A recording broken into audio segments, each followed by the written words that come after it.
আমি এখন একটা গুণ করব।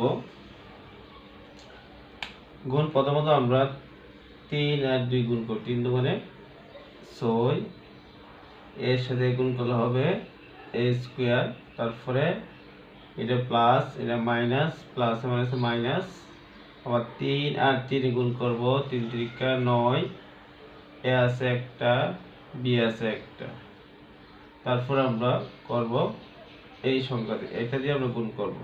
এটা প্লাস এটা প্লাস, প্লাসে প্লাসে প্লাস, 2 এ 2 গুণ করলে হবে 4, এখানে আছে এ, এখানে আছে বি, তারপরে মাইনাসে প্লাসে মাইনাস, 3 দুগুণে 6, বি বি গুণ করলে হবে বি স্কয়ার। এখন আমরা যোগ করব। যোগ করলে হবে 6 এ স্কয়ার, এখানে মাইনাসের 9টার থেকে প্লাসের 4টা গেলে তারপর মাইনাসের 5টা এ বি, আর এখানে হবে মাইনাসের 6 বি স্কয়ার।